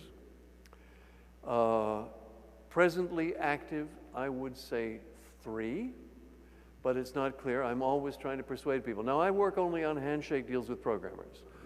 My position on backers you will read in the book. How were Apple and Microsoft and Google able to carry out the vision of their founders? They had no backers. When I mentioned this 2 nights ago in the audience, I pointed out, yes, Apple had Mike Markkula as a backer, but he was a silent backer and let them have their head, and Wozniak in the audience nodded heavily. So the point is that the only way you can fulfill a vision is without backers. And that is why I am penurious, because I believe in the vision more than I believe in being in comfort. Now, that is why the title is Movies, Intellect, Creative Control, and My Computer Life. So, what was the question? I think you answered it. You said there's 3 people currently working on it. I was just wondering Well, approximately what it takes to there's a cloud keep us. of persons who may or may not chime in. And so we've just nailed down the next 2 designs. It looks like we have one design in Flash, and we may resuscitate Xanadu Space, which you see before you. Xanadu Space has many levels. It's written in C++, Python, OpenGL, and Zoggle, which is the zigzag OpenGL layer. So it's got it's anatomically more complex, whereas the Flash version will be client-server, and probably will do better for the sale model I've told you about, which, by the way, everybody thinks how wonderful it is that the web gives everything away free. Now, I don't say that. I've said from the beginning, because the people I knew people who lived on copyrights. I had my own copyright certificates at the age of 19. I believe in copyright. And what do we have now? A hollowed out publishing world that is falling to pieces because everything had to be given away. This has got to be stopped. The point is, it's not that I don't want people to give things away, but I don't want people to be forced to give things away. If you look at the NewYorker.com, they keep things under glass. And so the notion of Xanadu is flying content under glass that can be reworked, republished, linked, and transcluded. And so and sold, so that we can once again begin to reconstitute a publishing industry that can survive, that is not merely behemoths like Disney and Bertelsmann. Amen. Thank you. Hallelujah. Just as a somewhat of a response, the Internet Archive is going to host a code sprint to try to build Zigzag, or an implementation of Zigzag, from October 25th to November 24th. There are 3 people, 3 programmers that are going to work on it in a support group here at the Internet Archive, and looking for others, compatible, passionate, competent souls. So if you're interested, please let me know. And I can send you the specs. Very detailed.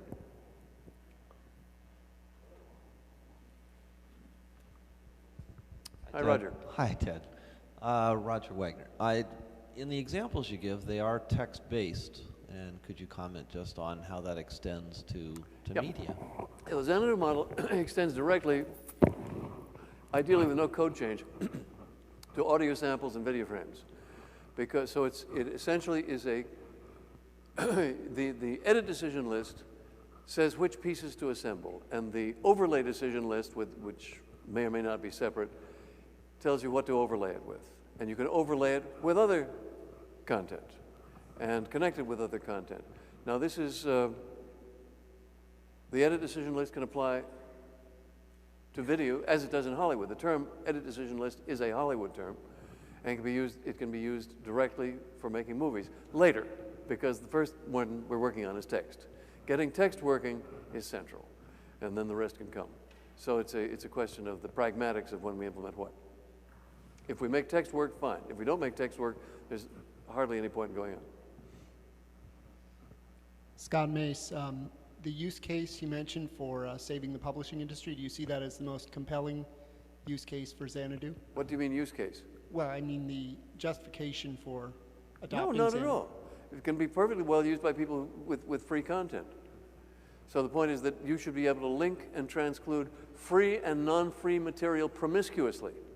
And there should not be a wall between publishers who charge for material and publishers who don't. So you should be able to quote, the whole point of designing it this way at the beginning was so that sold content could be intermixed without worry. Any publishers who opt into this system are granting permission for their content to be used in any new context, provided it's by transclusion, provided that that each downloader pay for the content, pay for what sliver of content may be quoted. And the objective is not to salvage publishing per se, it is to create a level playing field of universal interquotability and universal interconnectability. That was always the idea. And it was to fight for this ideal against many things that I've taken my stance. Yeah. Hi, Ted. Rob.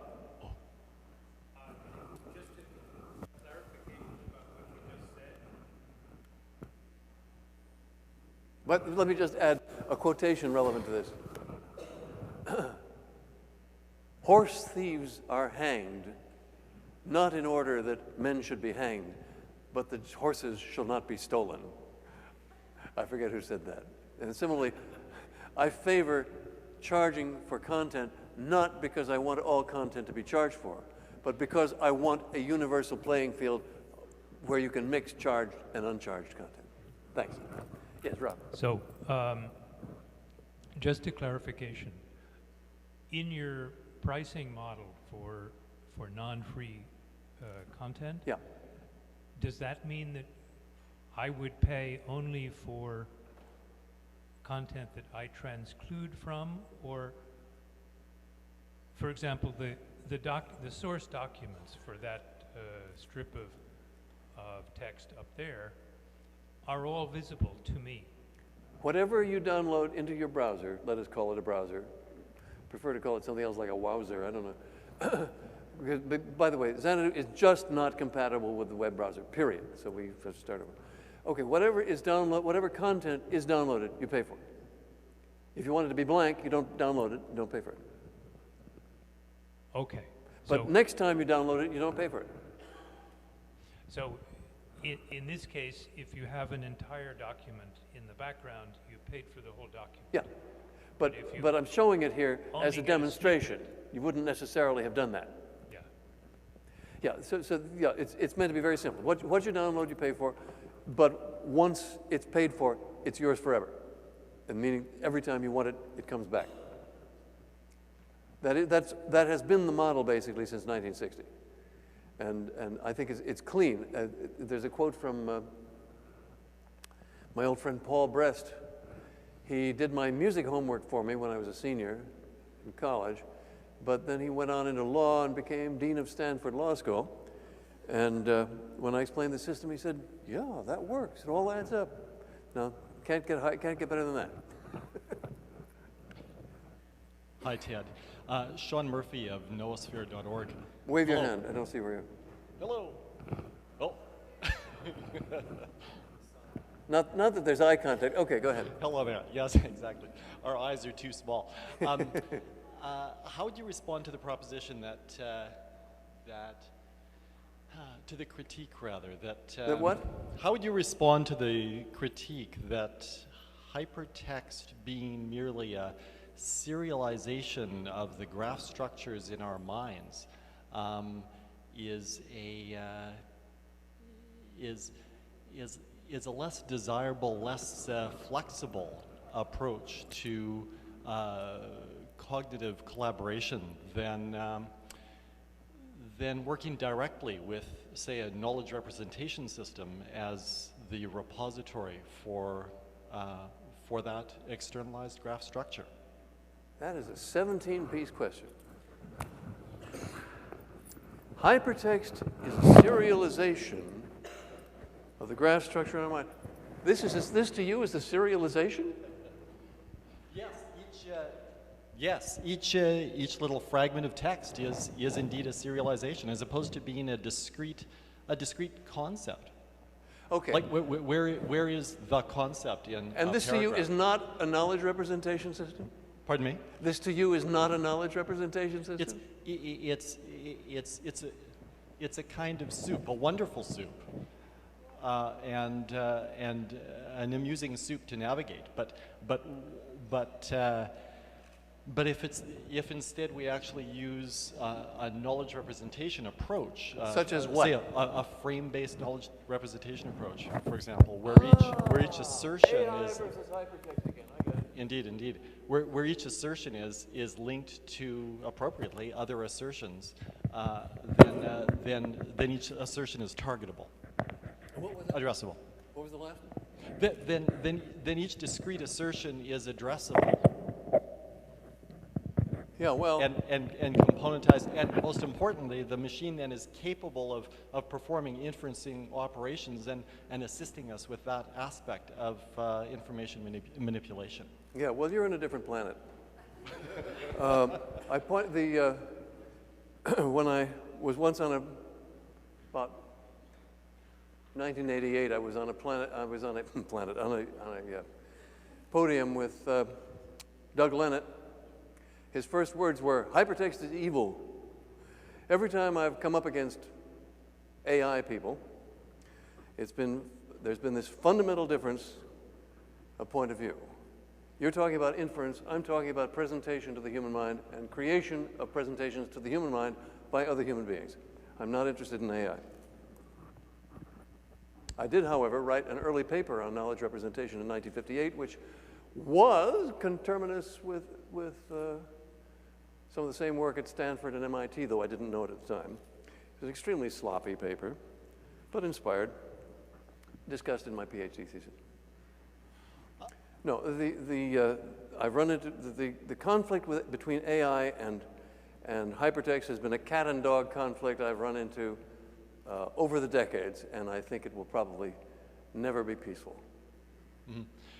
By using a knowledge representation approach, it's still, of course, human beings expressing the knowledge, and we don't need to hand the keys over to the AI. Rather, instead, don't think of it as a use of AI at all. Rather, ask the machine merely to assist us in performing manipulations and operations, inferences, and other kinds of operation on the material, and then that provides a framework then for asking the machine to present the information to us in diverse visualizations. Yeah, and you show me a machine that can present. Pardon me, I don't want to get.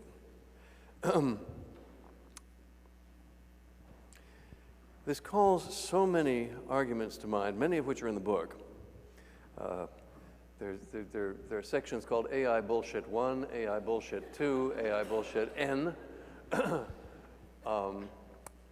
But I have no objection to use of computers for any good reason. The notion of knowledge representation, the term knowledge representation, however, is an idiotic term because, in fact, it throws the whole thing into metaphysics because knowledge means true belief. And so what we want to do is represent beliefs or assertions, not assert as well that these beliefs and assertions are certainly true. So knowledge representation is essentially the representation of an assertional structure, and that's been done by conventional logic for years and for millennia, and now is being done digitally, and there's nothing wrong with that at all, but I doubt that the presentations that that such systems come up with are worth a damn compared with reading and writing. Maybe someday they will be, but I have not created a table of statements I've written a book of sentences. And that's where I stand on text versus knowledge representation.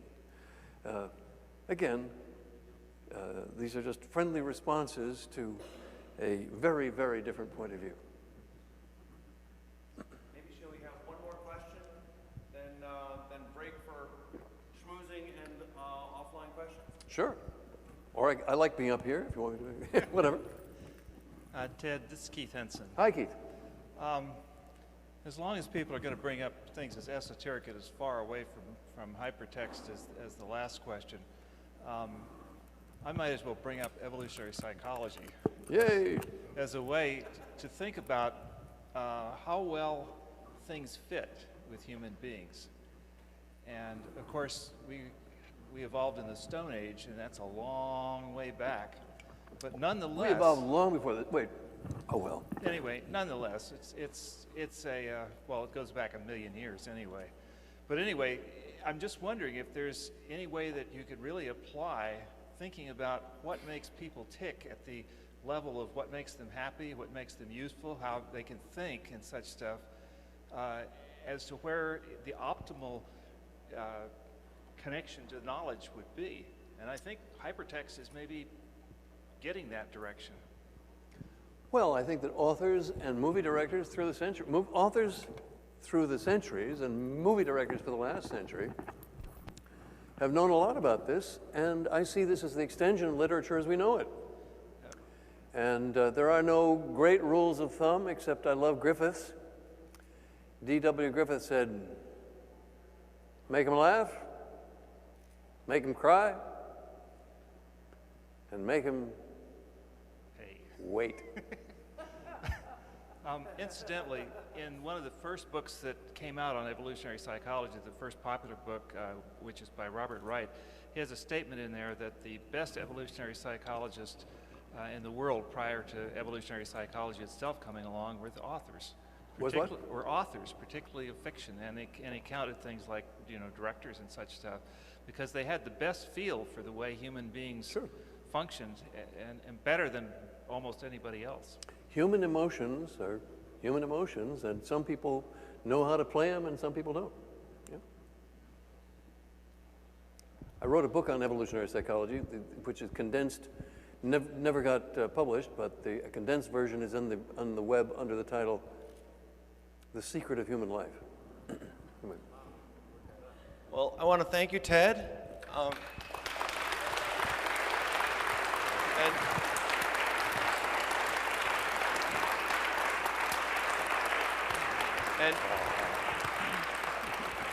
And I gather Ted will be willing to stay here for a while and talk to those that would like to stay. So, but if there are more snacks, I want to go down there. And then there are more snacks? Yeah, right.